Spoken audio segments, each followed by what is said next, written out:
হে জগতবাসী, আজ আমি শামীম আলী চিশতি আপনাদের সামনে একটি আলোচনা নিয়ে আসলাম।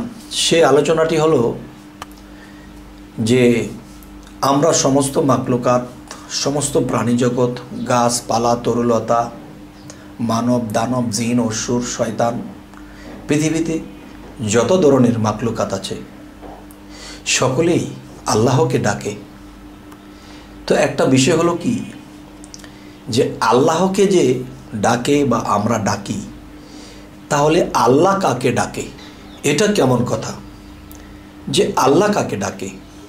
আল্লাহর উপরে কি কেউ আছে যে আল্লাহ তাকে ডাকবে? নাউজুবিল্লাহ। তাহলে তাই যদি হয়, তাহলে আল্লাহ কাকে ডাকে? তো অবশ্যই আছে এমন কেউ যে আল্লাহ তাকে ডাকে।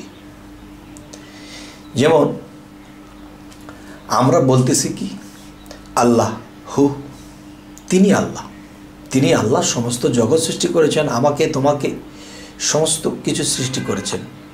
কিন্তু সমস্ত সৃষ্টি তো আল্লাহকে ডাকে। আল্লাহ ডাকে কাকে?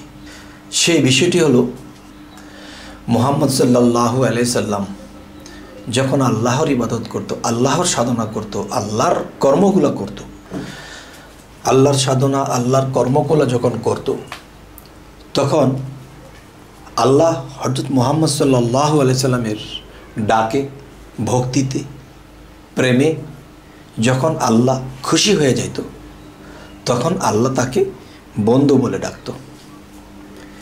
আচ্ছা, এখন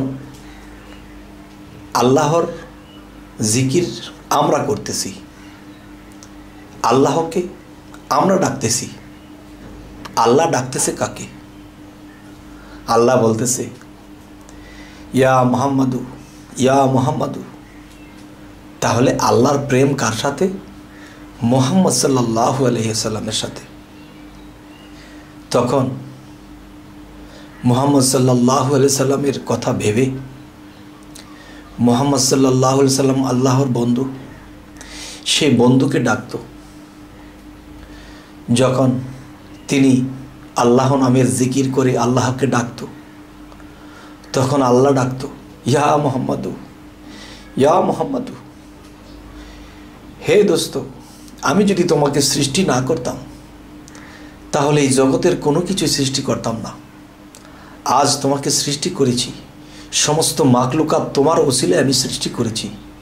সমস্ত মাকলুকাত আমাকে ডাকে, তোমার ওসিলা দিয়ে তারা আমাকে চিনেছে, জেনেছে, আমাকে ডাকে।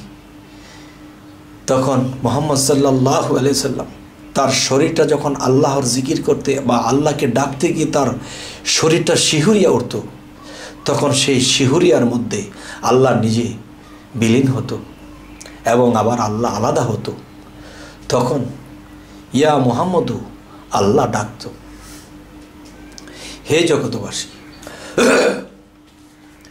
আমরা এই জগতে এসেছি নিজেকে জানবো, নিজেকে চিনব, তখন আল্লাহকে, রবকে চিনতে পারবো।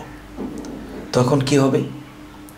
যে আল্লাহর গোলাম হয়ে যদি থাকি পৃথিবীতে, তাহলে আল্লাহকে যেদিন ডাকতে ডাকতে আমরা সন্তুষ্ট করতে পারবো, তখন আল্লাহ আমাকেও ডাকবে।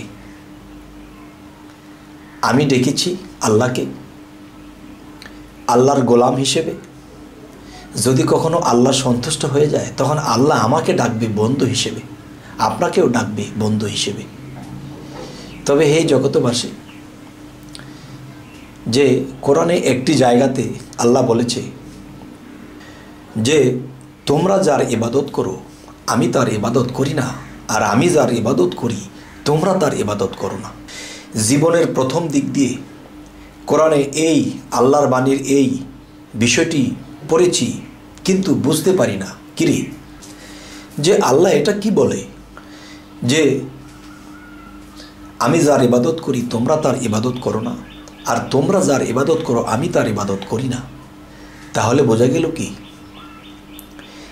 আমরা যখন আল্লাহর ভজনা করি, আল্লাহকে ডাকি, আল্লাহকে মানি, আল্লাহ যখন সন্তুষ্ট হয়, তখন আল্লাহও কিন্তু বান্দাদেরকে ডেকে বলে যে তোমরা যখন আমাকে ডাকো আমাকে পাইতে আমাকে সাধনা করো, তখন আমিও তোমাদের কি লাগে, কোথায় কি দরকার আমিও দিয়ে থাকি। তোমরা যেমন আমার কাজ করতেছো, তেমনি আমি আল্লাহ তোমাদের কাজ করে থাকি। সুবহানাল্লাহ। আর এটা কি বলা হয়েছে, তোমরা যার ইবাদত করো আমি তার করি না, আমি যার ইবাদত করি তোমরা তার করো না। হে জগতবাসী, আজকের এই আলোচনার যে মূল এই বিষয়টি হলো যে আমরা যখন বাবা বলে ডাকি, তখন বাবাও কিন্তু আমাকে বাবা বলে ডাকে। মাকে যখন মা বলে ডাকি, তখন মাও কিন্তু আমাকে বাবা বলে, বা মেয়ে হলে মা বলে ডাকে।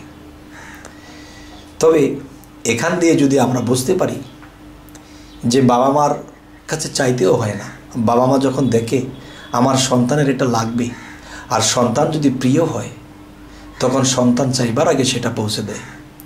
তো আল্লাহ যদি এর চেয়ে হাজার গুণে দয়াশীল, আল্লাহ যদি এর চেয়েও দয়াশীল মায়াশীল বেশি হয়ে থাকে, তাহলে আল্লাহর কাছে চাইতে হয় না, আল্লাহ নিজেই সামনে হাজির করে দেবে। তবে হে জগতবাসী, আজকের এই আলোচনায় যা বোঝাতে চাইলাম যে আল্লাহ কোরআনে এই কথাটিও বলেছেন, তুমি যা করবা তুমি ঠিক তা পাবা। তো আল্লাহকে যে আমি সারাদিন ডাক দিয়েছি, সারা জনম ডাকলাম, তখন আল্লাহ কি আমাকে ডাকবে না? আল্লাহ সন্তুষ্ট হয়ে একদিন আমাকেও ডাকবে। যাই হোক, এই কথাগুলো জ্ঞানী লোকেরা অবশ্যই বুঝে নেবে। এই কথাগুলো শরীয়তের ধারা রেখে বলা হয়েছে। হাকিকত ও মারিফতের ধারায় যদি বলা হয় তাহলে বিশৃঙ্খলা হতে পারে। তবে আশা করব জ্ঞানী সম্প্রদায় এই কথাগুলো জায়গা মতো বুঝে নেবে। তবে আমাদের এই চ্যানেলের আলোচনা যদি আপনাদের ভালো লাগে তো অবশ্যই সাবস্ক্রাইব করে রাখুন, পরবর্তীতে আপনাদের কাছে বাকি আলোচনাগুলোও যেন পৌঁছে যায়। তো সকলেই ভালো থাকবেন। আল্লাহ হাফিজ।